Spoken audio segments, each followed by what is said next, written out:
전반적으로 이제 현안에 대한 입장들을 종합을 좀 해보면 그 개혁신당 이준석 대표랑 국민의힘 한동훈 전 대표랑 크게 다른 게 없는데 둘이 같이. 둘이 왜 이렇게 손잡고 정치한다는 얘기는 안 나오는 겁니까? 근데 손잡고 정치할 것 같아요 앞으로. 조금만 있으면. 네, 왜냐하면 네. 지금이야 당연히 서로 지금 이득되는 게 없잖아. 지금 둘이 서로 손잡아서 무슨 이득이 있겠어요. 그러니까 지금 당장은 안 하는데 나중에 지금 지방자치단체장도 그렇고 이 개혁신당에서도 사실은 자기네 당이 더 이상 뭐 이렇게 확장할 수 있는 곳은 없잖아요. 네. 그러면 할 수 있는 게 뭐냐? 좀 인지도 있는 이준석이 원래는 국민의힘에 들어가고 싶었다는 거죠. 그렇죠. 근데 국민의힘에 사실은 들어갈 수 있는 이건 또 좀 안 보이잖아요. 그렇죠. 룸이 안 보이죠. 네, 그러니까 이제 이게 뭐 위원장당 해산이니 뭔지 이런 거 해가지고 국민의힘이 막 어지럽고 복잡할 때 한번 좀 들어가 주고 싶은 그 틈을 조금 찾아오고 있다 이런 얘기가 좀 있고 그런 의미에서는 한동훈하고 어쩌면 같은 기회를 노리는 사람일 수도 있다 이런 네. 얘기 나오더라고요. 그러니까 국민의힘도 참 여러 가지 암초들이 있는 게 오세훈을 생각해 보세요. 오세훈의 정치적 포지셔닝. 과연 장동혁하고 가깝냐, 이준석, 한동훈하고 가깝냐. 사실 판단 내리기 좀 약간 애매모호하지 애매하죠. 않습니까? 네. 네. 아니 근데 저는 한동훈 전 대표하고 이준석 지금 그 개혁신당 대표가 같이 만나서 뭔가 같은 어떤 지향점을 가지고 정치를 할 수 있는 캐릭터인가?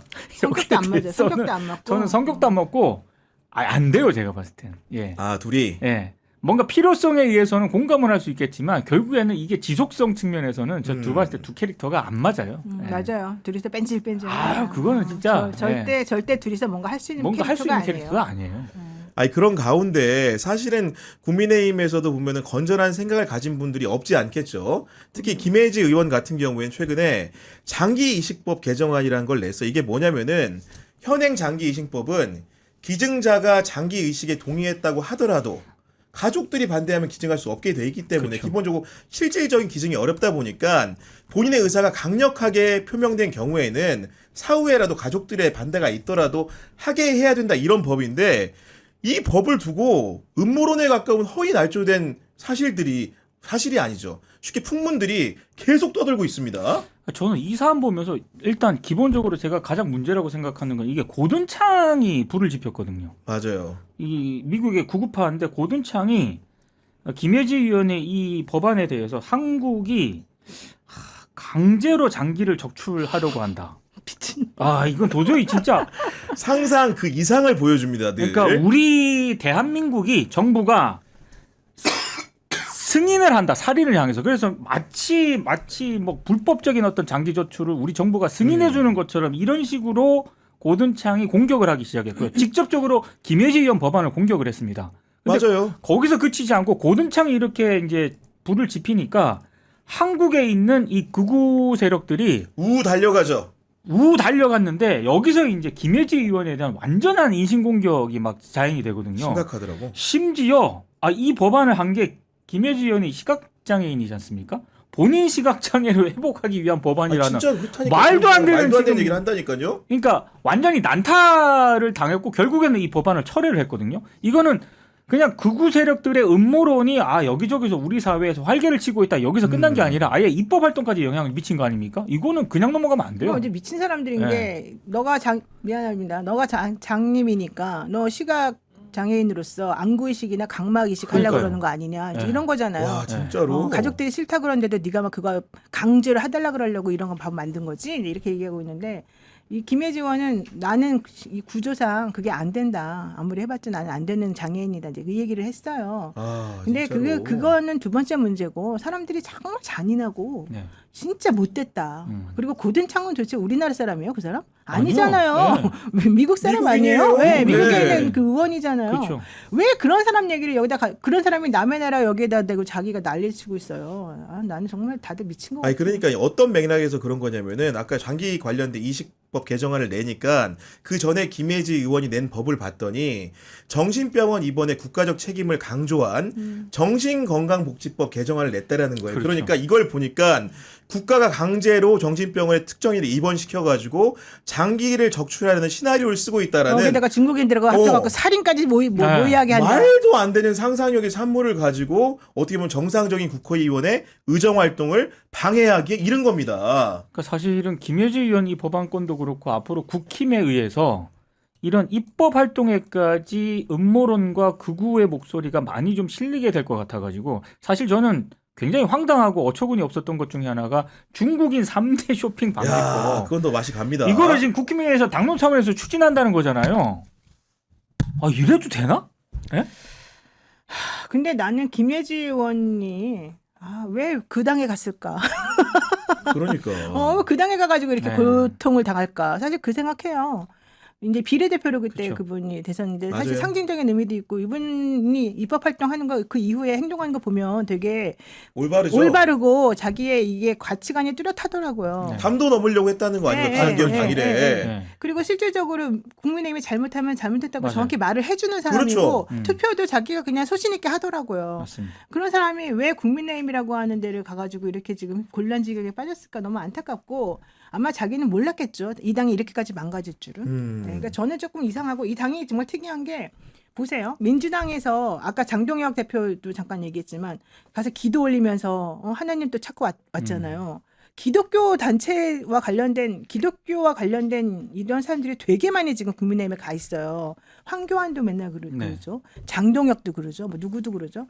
그런데 만약에 민주당에서 정청래 의원이 나 기독교 신자니까 나랑 같이 기도합시다. 하나님을 믿습니다. 이러면서 막 왔다고 해봐요. 그럼 그게 제대로 사람들한테 이게 먹히겠습니까? 아주 큰일 나잖아요. 큰일 났죠. 예. 그런데 국민의힘은 이상하게 기독교, 개신교 이런 사람들이 그냥 떳떳하게 자신 있게 당당하게 나서가지고 기도합시다. 막 이런 성경책을 읽습니다. 이걸 너무 많이 하고 이것만이 아니라 신천지, 통일교, 뭐 무슨교 별별 종교들의 활동이 다 지금 잡탕처럼 들어가 있어요.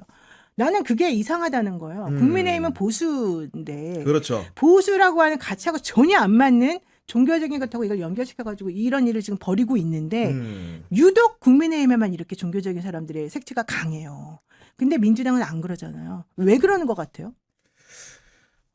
그게 뭐 모르겠습니다. 제 기준에서는 약간 기대 심리 자체가 뭔가 지금 기대 이제 그 예를 들면은 국민의힘 지도부에 대한 일반 국민들의 기대 수준이라는 게 그다지 높지 않은 측면도 사실은 어떻게 보면은 그 장동혁 대표가 이제 그 쉽게 해서 불자를 찾으러 가서 실제로 만나 뵀을 때 합장을 제대로 하지 않으면 논란이 된 적이 있잖아요. 네. 그것처럼 그런 행위들 자체가 어떻게 보면은 그런 일들이 있어도 과거에도 그랬기 때문에 크게 이제 그 또 이번에 튈 일이 없어 보이는 무슨 얘기인지 아시죠? 그러니까 그 정당이라든 그 정당의 대표에 대해서 가지는 국민들의 기대 수준이 높지 않기 때문에 평가가 어떻게 보면은 굉장히 저평가되거나 저열한 방식으로 뭔가 공격당하지 않는 상황이 되는 것 같다는 느낌이 들거든요. 저는 이 굉장히 좀 조심스러운 발언이긴 한데요.